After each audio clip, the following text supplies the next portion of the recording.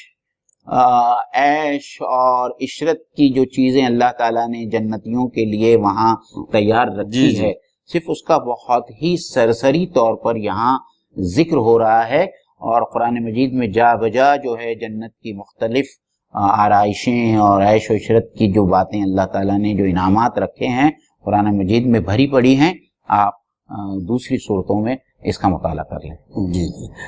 حدائق و اعنابا، یہ جنتی اور متقی لوگوں کے لیے جو اللہ نے تیار کر رکھا ہے اس کے لیے حدائق باغات ہیں، و اعنابا اور انگور ہیں. تو یہاں حدائق جو ہے عام طور پر عربی زبان میں کھجوروں کے باغات کے لیے استعمال ہوتا ہے، اور عربوں کی یہ خاصیت تھی کہ وہ اپنے کھجوروں کے باغ میں درمیان میں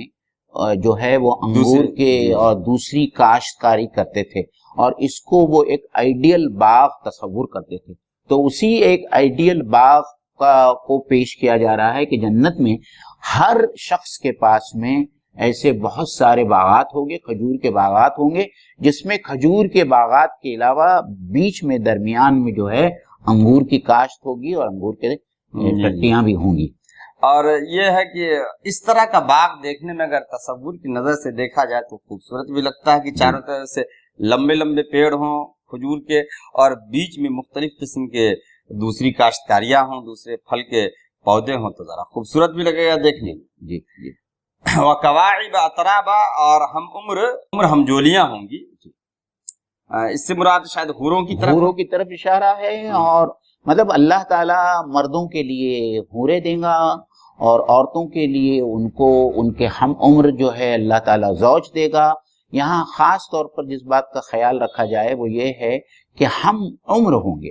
مطلب ہمارا جو بھی جوڑ ہوگا وہ ہم عمر ہوگا، کیونکہ ہم عمر کے ساتھ میں ہی بہت ہی سکون کے ساتھ میں رہ سکتے ہیں، اور ہمارا جو ویو لینتھ جو ہے ہم عمر لوگوں کے ساتھ میں اچھا جڑتا ہے. اور دیکھیے بعض لوگوں نے یہاں پہ بھی اعتراض کیا تھا کہ جنت میں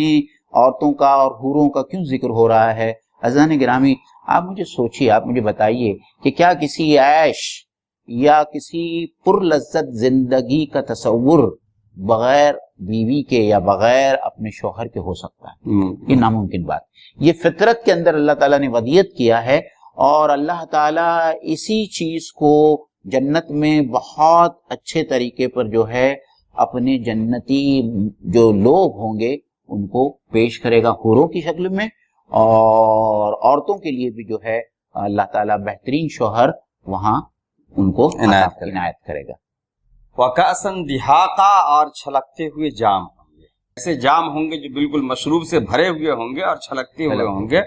اور وہ مشروب جو ہے ایسا مشروب ہوگا کہ جس کے پینے کے بعد جو ہے انسان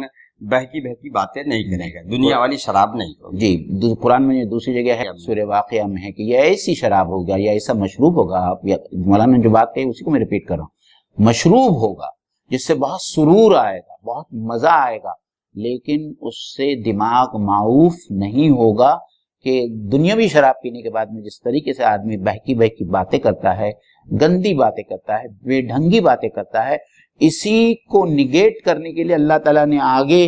جو یہ بیان کیا ہے کہ لا یسمعون فیہا لغوا ولا کذابا، کہ وہاں تم کوئی گندی بات، لغو بات اور جھوٹی بات اور بہتان اور اس قسم کی بات نہیں سنو گے جیسے کہ عام طور پر شراب پینے والوں کے ساتھ میں یہ معاملہ ہوتا ہے. تو اللہ نے بہت ہی خوبصورتی کے ساتھ میں اس کو نگیٹ کیا ہے، اس کا انکار کیا ہے اور اس کی تشریح بیان کی. جزاء من ربک عطاء حسابا، یہ بدلہ ہے تمہارے رب کی طرف سے اور حساب کے طور پہ عطا کیا گیا ہے. یعنی جو اس نے نیک عمل کیا تھا اس مومن نے، ان کو جو ہے اللہ کی طرف سے یہ ان کے عطا اور بخشش ہوگی اور ان کو ان کا حساب دیا جائے گا. اس بات کو ہم سمجھے کہ جنت جو ہے وہ اللہ کے فضل و کرم سے ہی ایمان والے کو ملے گی، لیکن اس کے لیے عمل شرط. جی، کیونکہ اللہ کے رسول صلی اللہ علیہ وسلم نے فرمایا کہ مجھے بھی میرے اعمال جو ہے جنت میں لے جانے والے نہیں ہیں الا یہ کہ اللہ تعالیٰ کا فضل اور کرم مجھے جنت میں لے جائیں۔ تو ہماری اور آپ کی کیا بساط ہے؟ تو جنت کا جانا یا جنت کا ملنا یہ سراسر صرف اللہ تعالیٰ کی مہربانی اور اس کی عطائے خاص ہوگی جو اہل ایمان میں سے نیک لوگوں کے حصے میں آئے گی۔ اسی بات کو مفسرین نے یہاں سمجھایا ہے۔ ہاں، یہ عطا اور بخشش ہوگی۔ کوئی شخص جو ہے یہ سوچے کہ اپنی نیکیوں کی بنیاد پہ جنت میں جائیں گے، یہ ممکن نہیں ہے۔ رب السماوات والارض وما بینہما الرحمن لا یملکون منہ خطابا۔ اب یہاں سے وہ سلسلہ یا وہ اللہ تعالیٰ وہ تصویر کشی کر رہے ہیں، وہ تصویر پیش کر رہے ہیں کہ جب اللہ تعالیٰ کی عدالت لگے گی تو وہاں کیا معاملہ ہوگا۔ یعنی آسمان اور زمین کا رب ہے اور جو کچھ اس کے درمیان ہے اس کا رب ہے، اور وہ ایسا رب ہے جو رحم کرنے والا ہے، اور لا یملکون منہ خطابا، اور کوئی اس سے بات کرنے کی جرت نہیں رکھے گا۔ مالا کہ میرے کو طاقت رکھنا، یہاں پہ جرت کا ترجمہ ہے مطلب کوئی سوچ نہیں سکے گا کہ اللہ رب العزت سے بات کرے۔ یعنی اللہ تعالیٰ یہاں اپنے بندوں سے مخاطب ہو کر کچھ ایسے لوگ ہیں جن کو یہ خوش فہمی ہے کہ فلانا بن فلانا یا یہ آدمی یا یہ شخص یا یہ فرشتے جو ہے اللہ کی بارگاہ میں ہمارے لیے شفاعت پیش کریں گے یا اللہ کی بارگاہ میں ہمارے لیے بات کریں گے تاکہ ہمارے گناہ معاف ہو جائیں گے۔ انہیں اللہ تعالیٰ ان کی خوش فہمیوں سے اور ان بے وقوفوں کو اپنی جنت سے باہر نکال رہے ہیں، اور اللہ تعالیٰ کہہ رہے ہیں کہ اس وقت یہ عالم ہوگا کہ کوئی بھی مخلوق وہاں فرشتے صف بصف ہوں گے، حضرت جبرائیل ہوں گے، پیغمبر ہوں گے، دنیا اور دوسری تمام مخلوقات ہوگی، لیکن کسی میں یہ تاب نہیں ہوگی کہ وہ اللہ تعالیٰ کے سامنے زبان۔ اس کے بعد کیا ایسے بھی یہ بات سمجھ میں آ رہی ہے کہ اہل عرب جو فرشتوں کو اللہ کی بیٹیاں کہتے تھے، سفارشی کہتے تھے، وہ یہ سوچتے تھے کہ ہمارے گناہوں کی پاداش میں اگر جہنم مل رہا ہوگا تو پھر یہ لوگ سفارش کر کے ہمیں جہنم سے نکال دیں گے۔ تو آگے روح کا لفظ اور ذکر بھی آیا ہے، اور قرآن کی ایک آیت ہے وَمَا كَانَ لِبَشَرٍ أَن يُكَلِّمَهُ اللَّهُ إِلَّا وَحْيًا أَوْ مِن وَرَاءِ حِجَابٍ أَوْ يُرْسِلَ رَسُولًا، کہ کسی انسان کے لیے ممکن نہیں کہ خدا سے بات کرے مگر وحی کے ذریعے یا رسولوں کو بھیج کر کے یا پردے کے ذریعے۔ اب دیکھیں مولانا یہاں بہت صاف طور پر کہا جا رہا ہے یوم یقوم الروح، روح سے مراد تو ہر جگہ قرآن مجید میں حضرت جبرائیل امین ہیں، تو جو فرشتوں کا سردار ہے وہ بھی صف بستہ ادب کے ساتھ میں اللہ کی بارگاہ میں کھڑا ہوگا، اس کے ساتھ میں والملائکہ، اس کے ساتھ میں فرشتے ہوں گے، صف بدر صف جو ہے وہ اللہ کی بارگاہ میں کھڑے ہوں گے۔ لا یتکلمون الا من اذن له الرحمن، اور اس میں سے کوئی بات نہیں کرے گا سوائے اس شخص کے جسے رحمان اجازت دیں گے، یعنی اللہ تعالیٰ کی طرف سے جس کو اجازت ملے گی وہ قال ثوابا، اور اللہ تعالیٰ بھی اسی کو اجازت دیں گے جس کے بارے میں اللہ تعالیٰ جانتے ہیں کہ یہ شخص، یہ ہستی جو ہے صحیح بات کرنے والی ہے اور صحیح آدمی کے لیے، صحیح انسان کے لیے جو ہے وہ شفاعت پیش کرنے والی ہے، اسی کے لیے جو ہے شفاعت پیش کرنے کی اجازت اللہ تعالیٰ کی طرف سے ہوگی۔ تو وہ تمام لوگ جو اس مغالطے میں پڑے ہوئے ہیں کہ فلانا بزرگ یا فلانا آدمی یا فلانا فرشتہ یا فلانا ولی جو ہے ہمارے لیے شفاعت کا باعث ہوگا اور اللہ تعالیٰ کی بارگاہ میں ہمارے لیے شافع بن کر کھڑا ہوگا، یہ جو آیت جو ہے وہ اس تصور کو پاش کر دیتی ہے، ختم کر دیتی ہے، اس کی بنیاد سے جو ہے اس کو اکھاڑ کر پھینک دیتی ہے۔ اور یہی جو ہے ہمارے پاس میں اللہ کے رسول صلی اللہ علیہ وسلم کی شفاعت کبریٰ کا جو تصور ہے کہ اللہ کے رسول صلی اللہ علیہ وسلم اپنی قوم میں سے، اپنی ملت میں سے جو ہے کچھ لوگوں کی شفاعت کریں گے، اور اس کے جو ہے 5 نکات ہے جو ہم یہاں اس وقت جانا نہیں چاہتے، لیکن یقین رکھیں کہ ہمارا یہ ماننا ہے اور ہمارے ایمان کا یہ حصہ ہے کہ اللہ کے رسول صلی اللہ علیہ وسلم اپنی امت کی شفاعت ضرور، جسے شفاعت کبریٰ کے نام سے یاد کیا جاتا ہے۔ ایک بات اور، اللہ کے 99 صفاتی نام ہیں جس میں سے رحمان کا لفظ یہاں پہ 2 بار آیا ہے، حالانکہ اور دوسرے بھی آ سکتے تھے۔ تو یہ الگ بات ہے کہ لوگوں کی یہ زبان بندی اللہ کی ہیبت کی وجہ سے ہوگی، لیکن اللہ نے اپنی صفت رحمان یہاں پر پیش کیا ہے کہ دیکھو ایسا نہیں کہ ہم ظلم و زیادتی کرنے والے ہیں جس کی وجہ سے یہ خاموش ہیں یہ لوگ، بلکہ ہم تو رحمان ہیں۔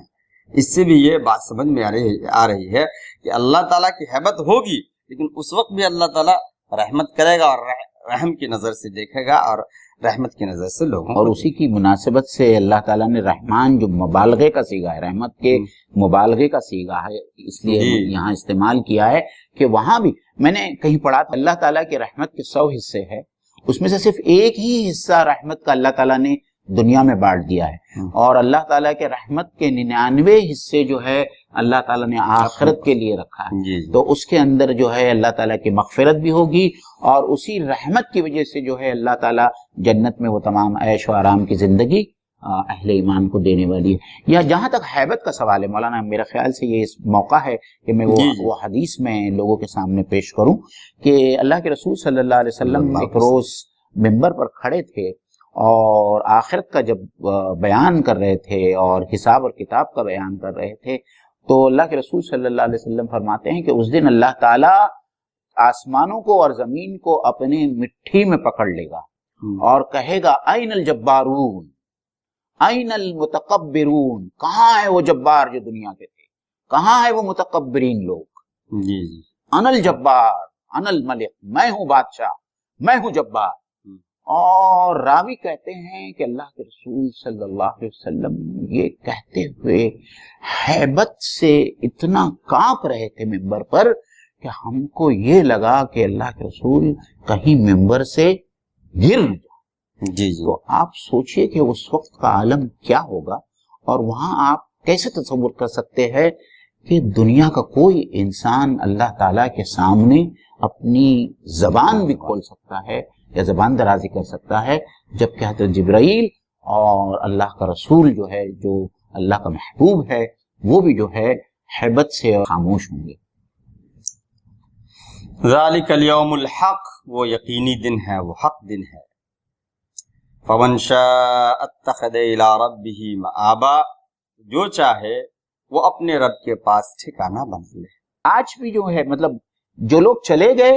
ان کے ہاتھ سے تو یہ موقع نکل گیا، لیکن جو آج اس وقت زندہ ہے،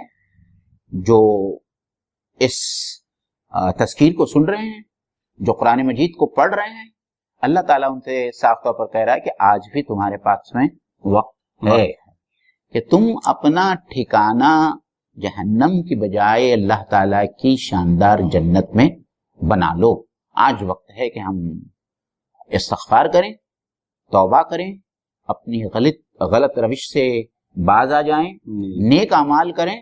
اور پھر اپنا ٹھکانہ اللہ تعالیٰ کی وہ جنت الفردوس میں بنائیں۔ یہ اللہ تعالیٰ کی طرف سے۔ اور آخری وارننگ جو آگے آ رہی ہے، اچھا اس میں جو چاہے وہ ٹھکانہ بنا لے۔ ایک تو بات یہ سمجھ میں آتی ہے کہ اللہ اور رسول کا کام یہ نہیں ہے کہ ہاتھ اور انگلی پکڑ کے راہ راست پہ ڈال دے، ایک ڈرانے والی چیز اللہ نے دے دیا، اب اختیار میں ہے۔ دوسرا یہ کہ اس سے یہ بھی سمجھ میں آ رہا ہے کہ جو شخص اللہ اور رسول کے طریقے بتائے ہوئے طریقے پہ عمل نہیں کرے گا تو گویا اللہ کے پاس اس کا ٹھکانہ نہیں ہوگا۔ جی بالکل۔ اس کے بعد اللہ تعالیٰ نے آگے یہ کہا انا انذرناکم عذابا قریبا،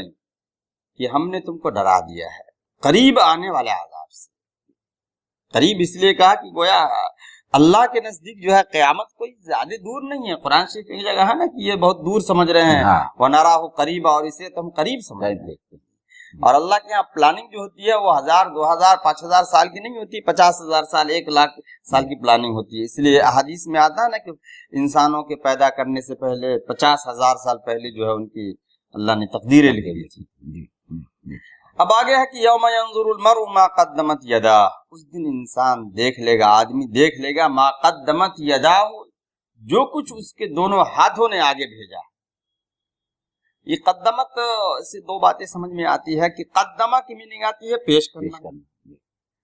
تو دو مطلب ہے، ایک یہ ہے کہ جو کچھ ان کے دونوں ہاتھوں نے آگے پیش کیا ہے، یعنی آخرت کے لیے جو کچھ بھیجا، اور ایک یہ ہے کہ دنیا میں اللہ نے اختیار دیا